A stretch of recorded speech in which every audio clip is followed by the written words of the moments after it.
Hello YouTube, my name is Joe and welcome to my farm. Today's focus of this video is going to be these solar panels right here. Today we'd like to just talk to you about them, give you my thoughts and my reviews, and really if you're considering purchasing, installing, getting into the solar electricity creation world. What are some of my thoughts? I live in Michigan, so my thoughts are going to be a lot different than someone in a warmer space, a more southern space. And so take that all into consideration as we go through that. This will not be entertainment video. This will not be a how-to video. This is going to be more general information and really regrets or do-overs or that sort of thing. So really quick, there are several different types of solar array photovoltaic systems. This is what we call a battery-less grid-tied system. So the power that's created to this goes through all sorts of different channels, and then essentially it gets plumbed right into my main power coming in from the pole.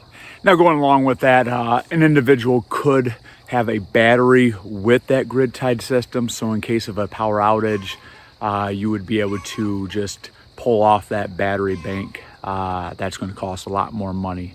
And then a person could go completely off grid, which really puts a lot more power in that individual's hands. But once again, once you start adding batteries, the cost definitely goes up. Now, DIY versus having it installed, DIY can save some money and you have a whole lot more knowledge, but that was not what we chose to do. So that is the type of system that we have. A little bit about it. It is a 9.8 kilowatt. Got a noisy chicken, so we're just going to go through it. I've got a 9.8 kilowatt system. I use 400 watt REC panels. They are hooked up to, and I believe there's 23 of them up there. Those then go through a microinverter, an Enphase IQ8A microinverters. And so those are all connected to the back of the panels, converting that power from DC power to 110 volt power. That combines, it goes through a Enphase gateway, which is basically a collection hub that has breakers. That power then goes to my home through some shutoff valves, right? And then it goes into the main panel. At that spot, it just joins grid power. Pretty simple. However, my panel or the meter, the meter is smart enough that it knows that when I'm creating more power than it's consuming, you can actually see arrows pointing one way and then pointing the opposite way when it's starting to draw from the grid. So that's pretty neat. And so that is pretty much the system. Let's talk about placement. Placement, do you put them on the ground? Do you put them on a roof? Depending on your location, you may not have any ground. I've got 20 acres here.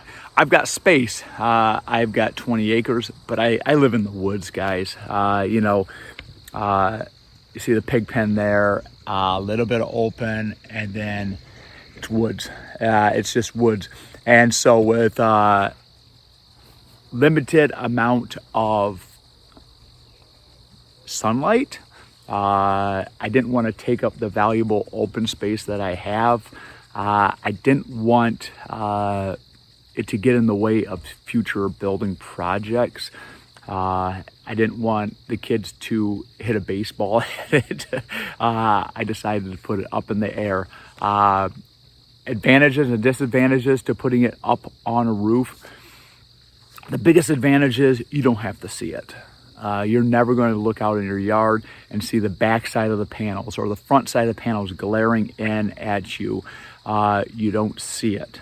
I would not consider that an eyesore, but some solar panels can definitely be an eyesore. Being up in the air like that, it was a whole lot more difficult to get that perfect angle. It is definitely fixed.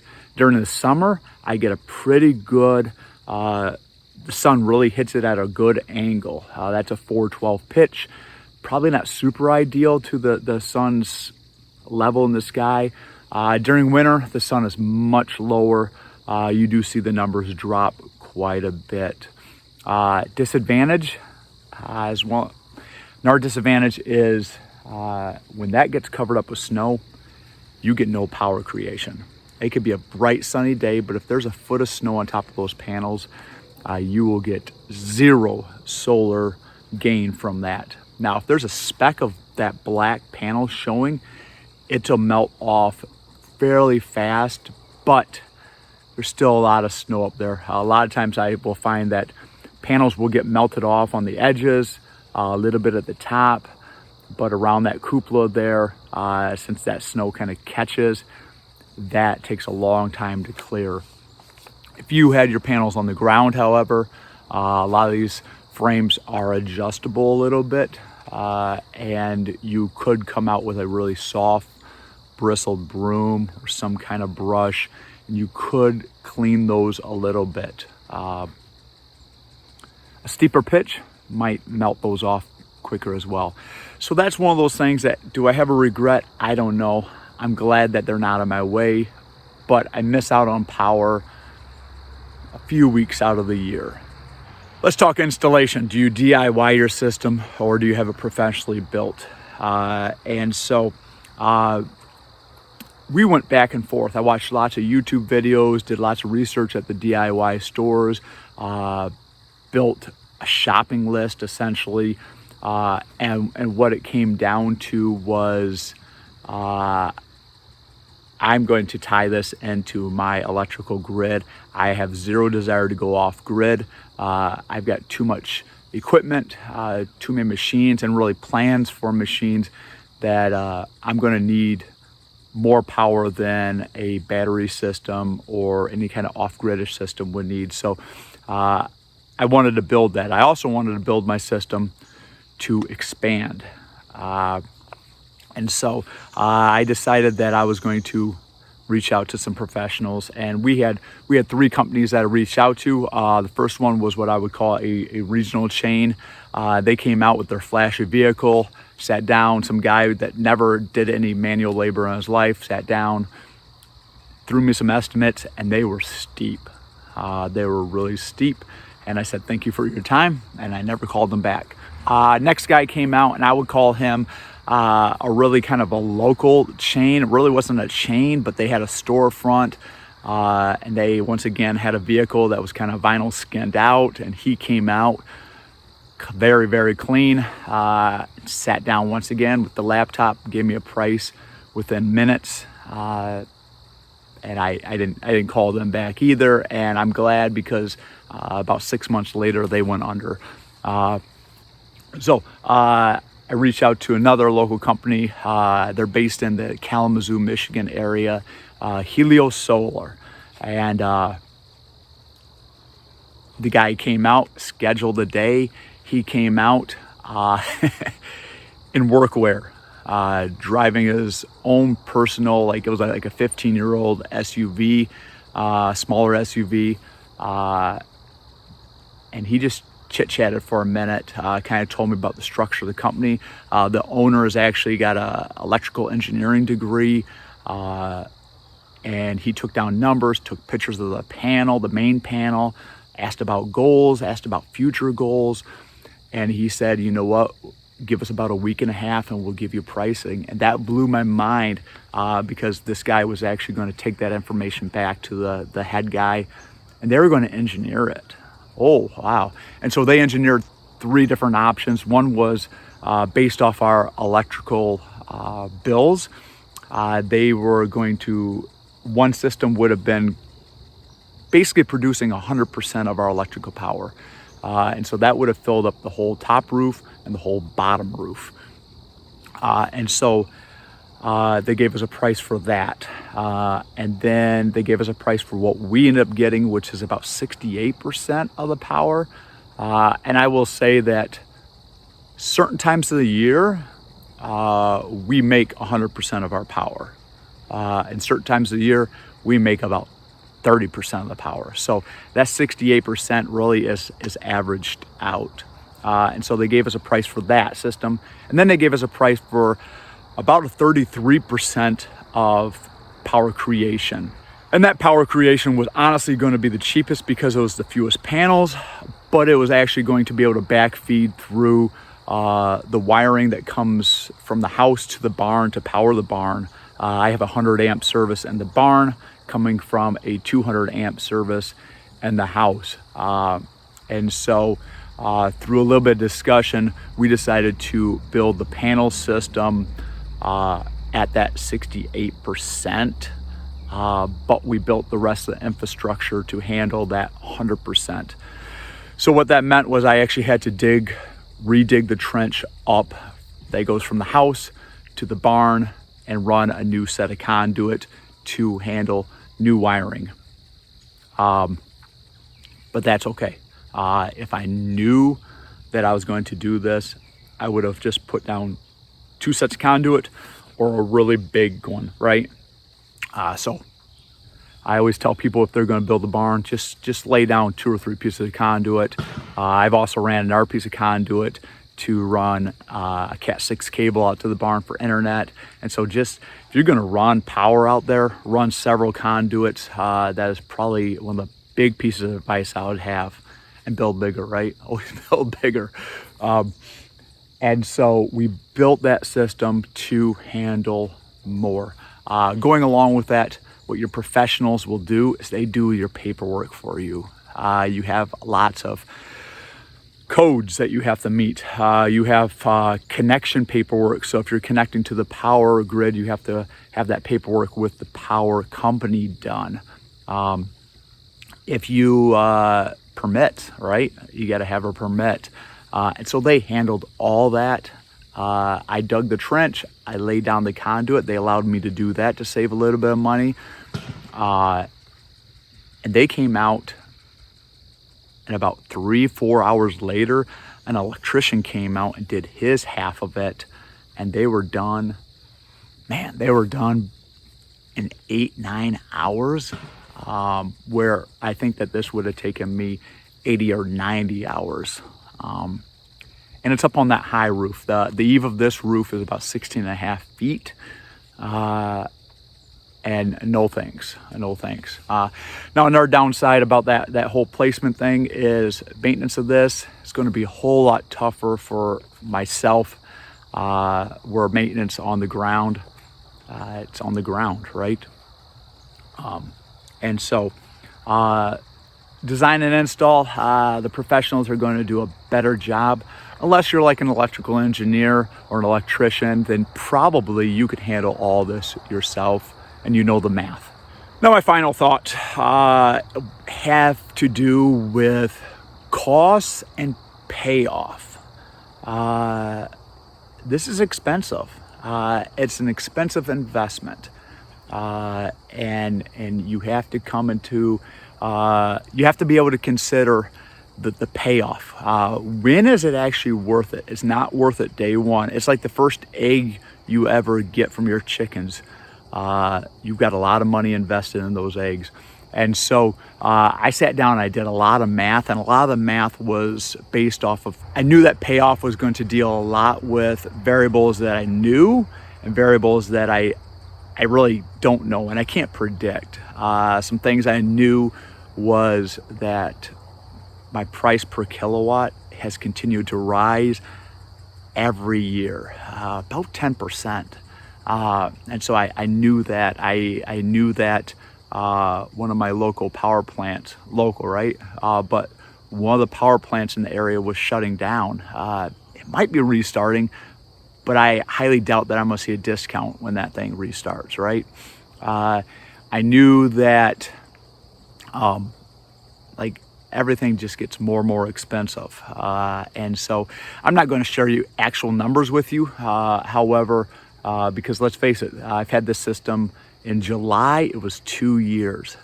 And so numbers have changed. But since July 20th of 2022, we have produced 22.9 megawatts. Remember, a megawatt is 1,000 kilowatts.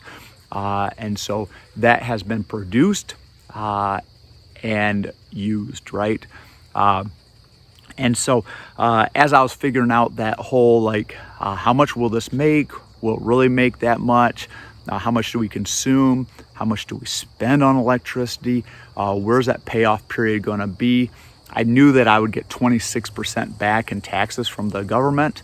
And I knew that at the time the power company had a banking system. So every 2 kilowatts of extra power I made, we'd get 1 kilowatt back. And so I had to figure all that out. And it was a lot of math and a lot of notes. But I came out with it was like 12 and a half years to break even. Now that's with no additional maintenance. And that's with a lot of other things. But that was also not considering electricity costs going up. And so 12 and a half years, some variables have changed, which really changed that 12 and a half year mark. And so that's my pigs. I got 30% back from the government. There was some kind of Inflation Reduction Act, which whatever, right? I don't know. But I got 30% back, which reduced the cost of those panels more.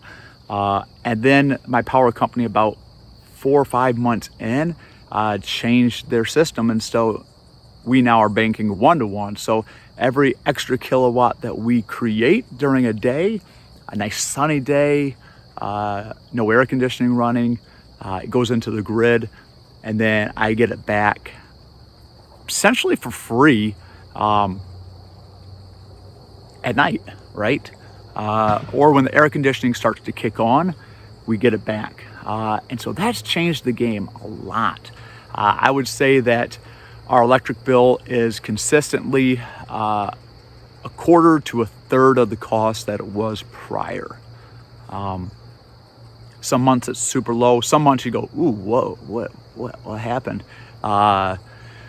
February, January, I run an electric space heater in the shop. We use the dryer a little bit more. We're baking a little bit more, and those panels are covered. Our bill will go over that $100 mark for sure. But that's usually like 1 month. It changes your mindset. If we're gonna run the vacuum, we're gonna run the electric dryer. A lot of times we wait for the sun to peek over these trees. It's almost there. It's almost there. I'm trying to get this recorded before it does.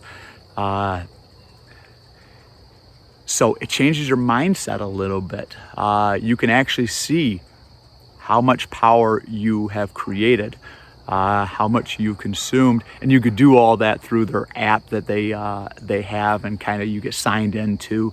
I could be on vacation and see how the solar panels are working.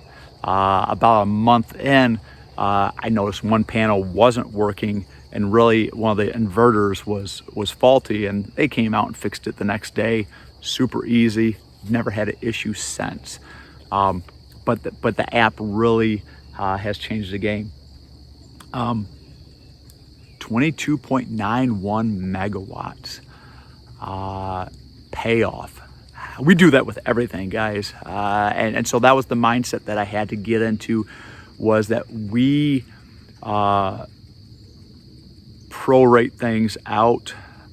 Maybe prorate's not the right word, but we kind of chip them out. We're hoping that a roof will last 25 years, right?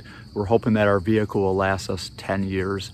We're hoping that all these things. And so as my wife and I were looking to do an investment, what do we invest in? Do we invest in a piece of equipment here? Do we invest in the market? That's kind of, what do we invest in? We decided just to invest in our own utilities. And yes, it might be a little bit of a gamble. Sometimes I haven't made a video on this in over 2 years because sometimes it feels a little show-offy, but it's almost a slam dunk. You will use electricity. You will. Regrets? I would say that one of my biggest regret is that it's just so high that I can't access it easily. Maybe I'll put a staircase going up to that cupola and come in from the top side. That's a regret. Another regret is that I do lose that power due to snow. They say that panels down on the ground can actually get a solar gain from the sun bouncing off of snow.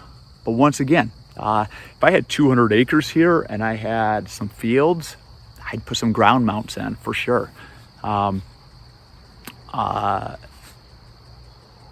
wish I had a battery, but even the smallest battery bank is like 10 grand. And so that's not in the cards right now. When we lose power, these will not create any power. They are smart enough where they actually, since they create that 110 power, that you need a special box. That's basically the box that converts it to the batteries. But that box, I'd be able to run like a refrigerator and like maybe a 15 amp outlet if I'm in full sun. They call that I believe the smart box or something. I'm probably wrong on that. I wish I would have done that, because then wiring in batteries later would be a whole lot easier. But mostly I don't have any regrets. I feel good about it. I feel like it is not an investment where you put money in and you get it back in 1 year. That's a poor investment, I feel. So these are just my thoughts. As people do these systems, I see them pop up. I would also recommend that you don't finance something like this. I believe that they will bring value to your property, but don't finance something like this. That's kind of a silly thing to finance. And our side note, insuring solar panels is super difficult. They're not uninsurable. They're just a little more challenging.